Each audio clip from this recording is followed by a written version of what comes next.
Para a meditação desta manhã, eu convido os irmãos a abrirem suas Bíblias no livro de Ruth. Livro de Ruth, capítulo 1.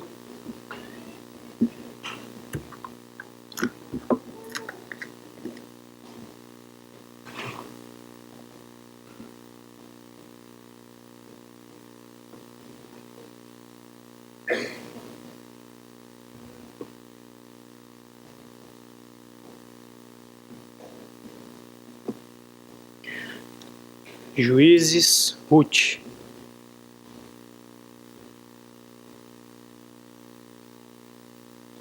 Capítulo 1, dos versículos de 1 a 5. Assim diz a palavra do Senhor: Nos dias em que julgavam os juízes, houve fome na terra. E um homem de Belém de Judá saiu a habitar na terra de Moabe com sua mulher e seus 2 filhos. Este homem se chamava Elimeleque e sua mulher Noemi. Os filhos se chamavam Malom e Quilion, efrateus de Belém de Judá. Vieram à terra de Moabe e ficaram ali. Morreu Elimeleque, marido de Noemi, e ficou com ela, com seus 2 filhos, os quais casaram com mulheres moabitas. Era o nome de uma Orfa e o nome de outra Ruth, e ficaram ali quase 10 anos. Morreram também ambos, Malom e Quilion, ficando assim a mulher desamparada de seus 2 filhos e de seu marido. Vamos orar mais uma vez. Senhor nosso Deus, nosso Pai, te louvamos, ó Deus, pelo privilégio que temos de ler a Tua palavra, Senhor. Agora, neste momento, nos ajude, ó Deus, a compreender as Tuas verdades. Ilumina-nos, Senhor, com Teu Santo Espírito, ó Pai, e que possamos, ó Deus, colocar em prática em nossas vidas, em viver, Pai, a Tua vontade para nós. É o que te pedimos e te agradecemos em nome de Jesus. Amém. Irmãos, veja... eles estavam aqui, esse trecho que lemos na meditação dessa manhã retrata a história de uma família, a família de Elimeleque e seus 2 filhos e sua esposa. Eles viviam nos tempos dos juízes, dentro de um período que chamamos de transição entre a morte de Josué e então o estabelecimento do rei Saul como rei. Eles não tinham um líder, assim por dizer. Neste tempo, o povo da aliança vivia um período de apostasia e destruição. O povo estava distante da vontade de Deus.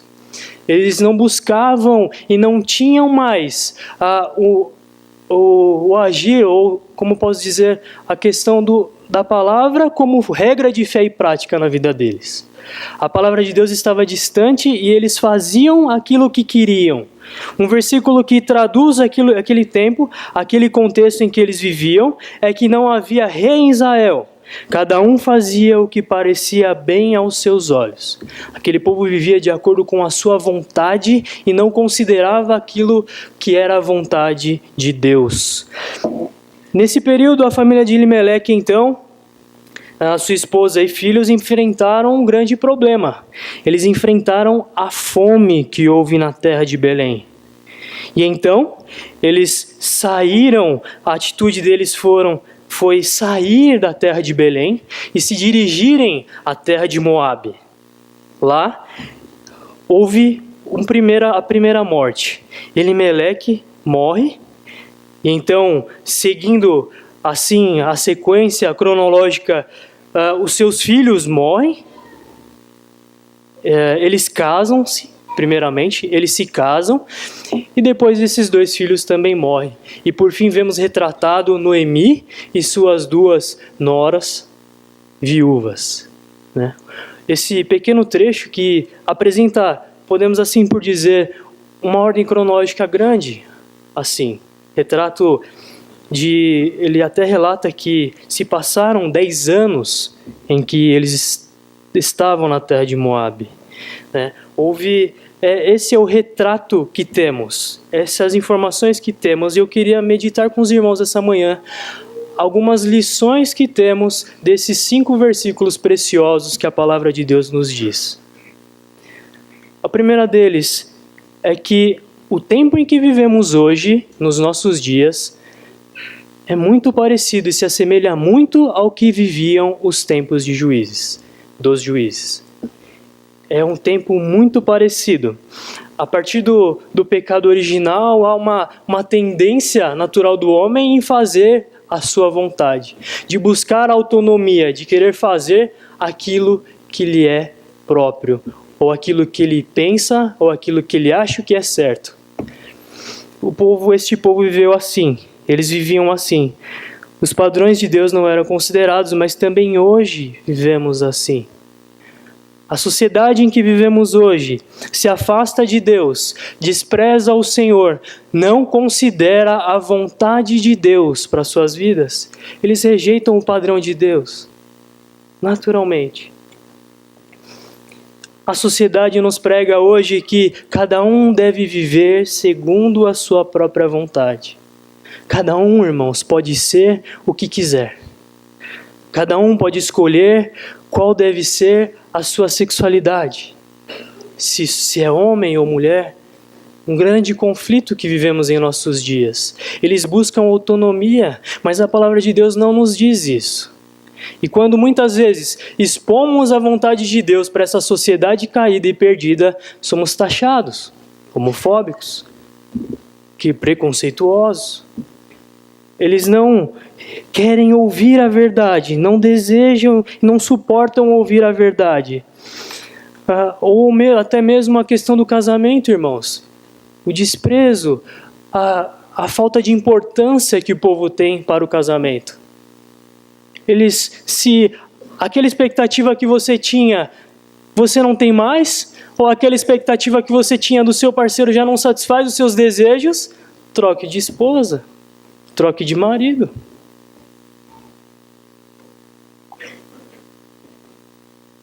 Cada um faz a sua própria verdade, irmãos.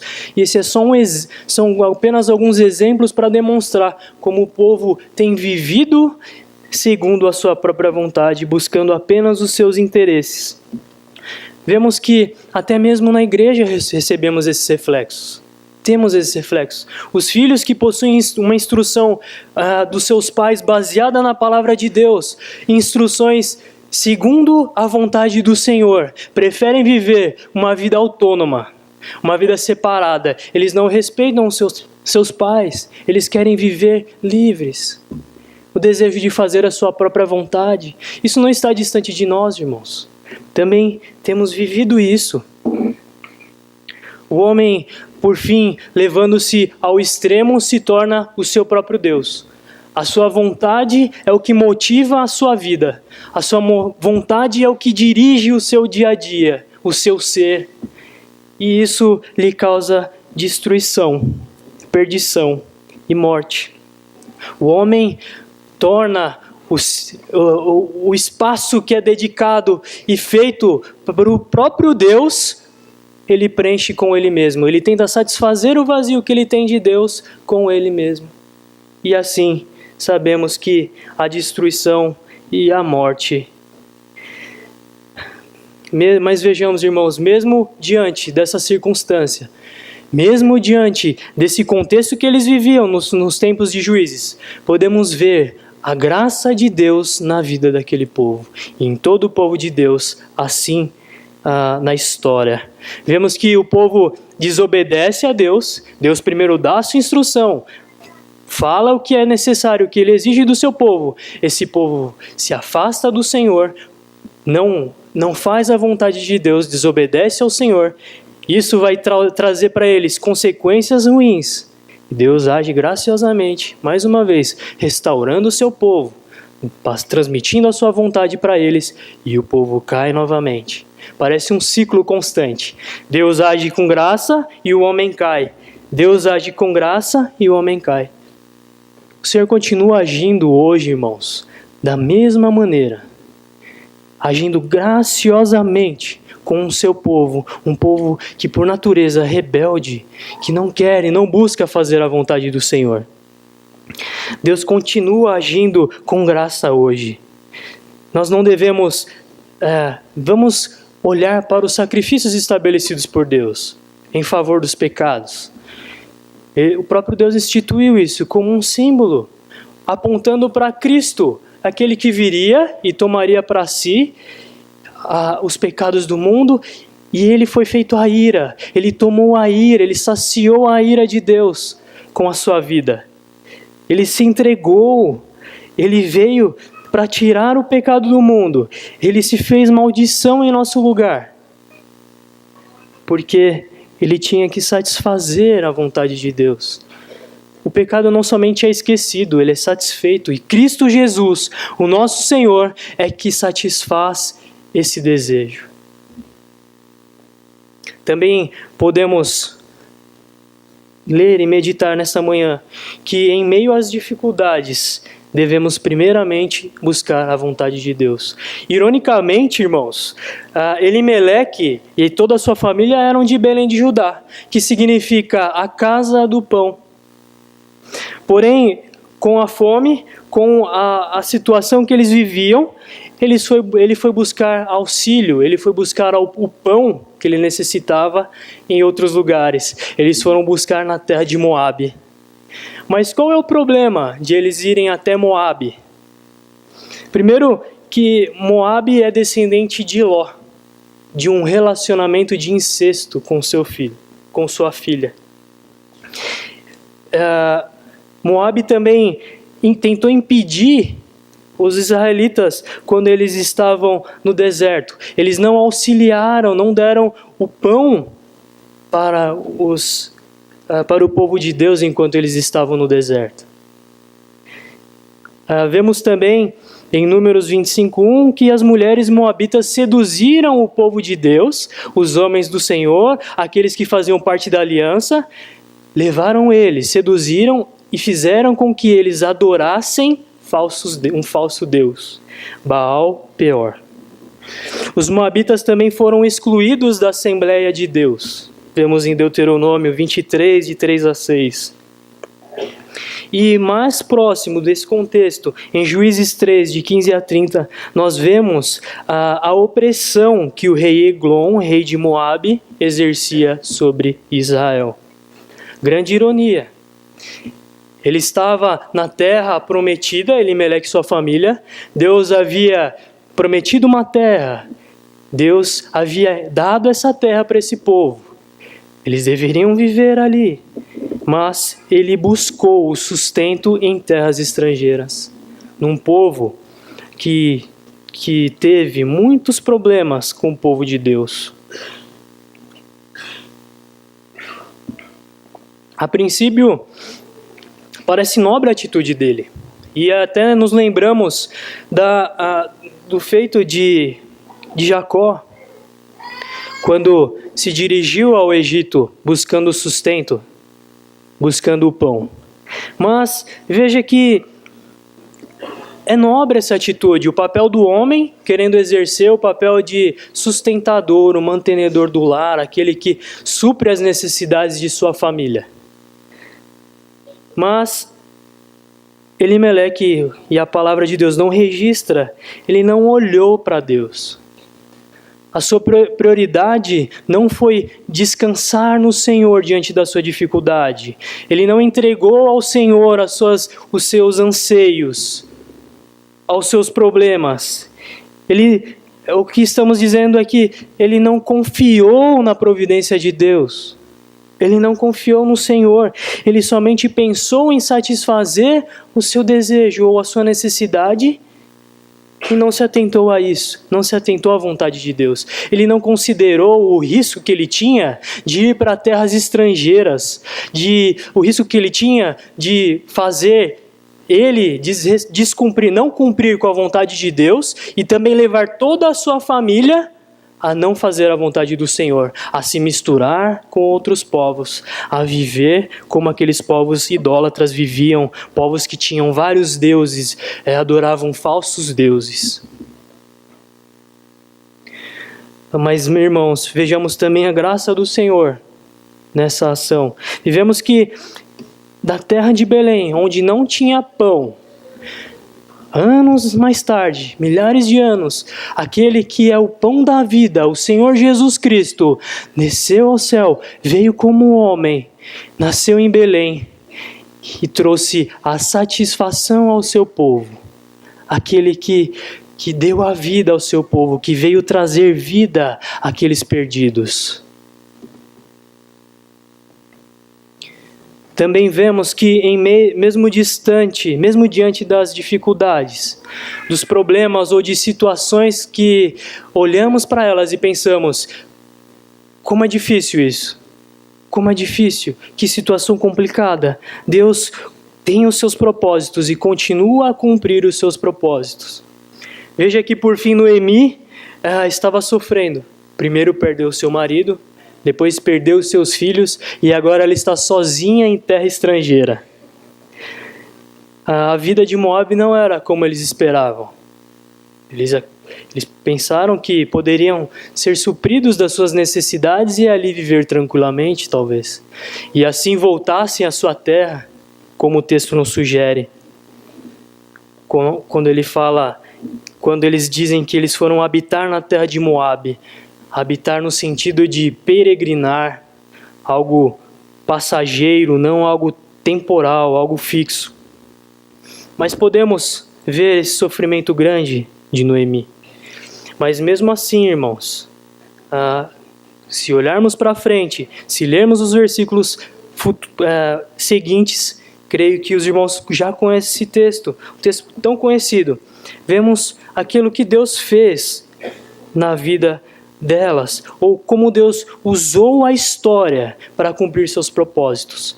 Usou a história para, assim, Noemi se voltar para sua terra, onde já havia pão, onde Ruth, a sua nora, agora olha e diz, eu não vou adorar os meus deuses, eu vou adorar o seu Deus. E ela vai com Noemi até lá, ela se dirige à terra de Belém, lá conhece Boaz, e como sabemos, eles são, da semente deles foi gerada Davi. E Davi, Cristo Jesus, como vemos na genealogia de Mateus. Deus continua agindo com graça, mesmo quando nós não entendemos, mesmo quando nós não entendemos o que está acontecendo. Deus continua agindo com graça.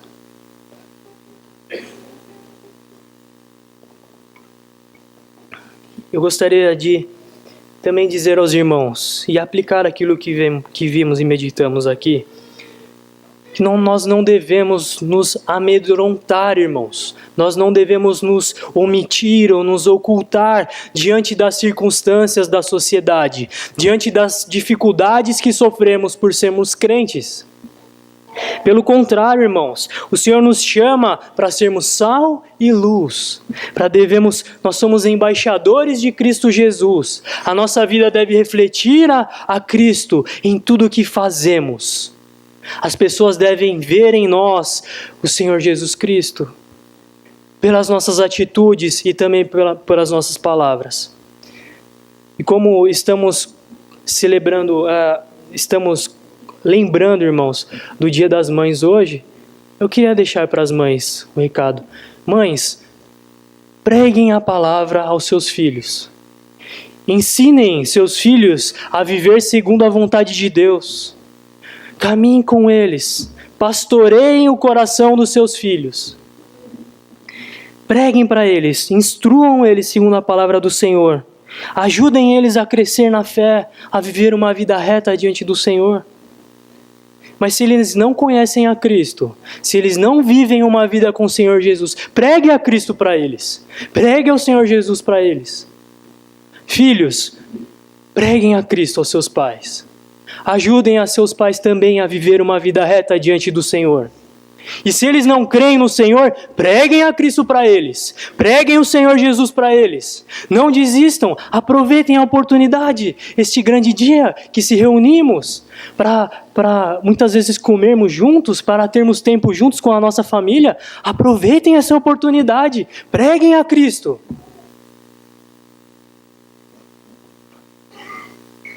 Devemos lembrar, irmãos, prioritariamente no Senhor e na sua providência. no seu agir, mesmo que o nosso dia a dia seja difícil, as circunstâncias tornem isso difícil, mesmo quando nós não conseguimos, irmãos, ver coisas boas diante das circunstâncias ruins, nós devemos nos lembrar quem é o nosso Deus providente, o nosso Senhor. Devemos lembrar aquilo que ouvimos na liturgia, para não andar ansiosos. Observem as aves dos céus, não semeiam, não colhem, nem ajuntam em celeiros, contudo vosso Pai Celeste os sustenta. Porventura não valeis vós mais do que as aves? Não valeis vós mais do que as aves?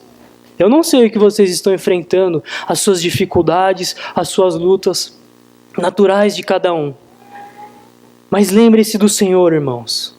Lembre-se do Senhor, Ele continua agindo, mesmo diante dessas dificuldades, mesmo diante dessas circunstâncias.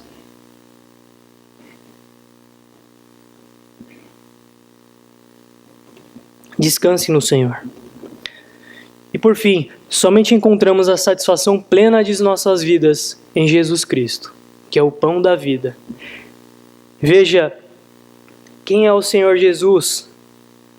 Olhe para a sua vida agora, irmãos. Veja quem Cristo é na sua vida. Olhe o que Cristo é na nossa vida. Eu também me incluo nisso. Nós temos a tendência de querer ser independente e buscar satisfação nas coisas. As coisas materiais, as coisas criadas, as coisas terrenas. E muitas vezes nos afastamos do Senhor. Mas, irmãos, olhe para o Senhor Jesus.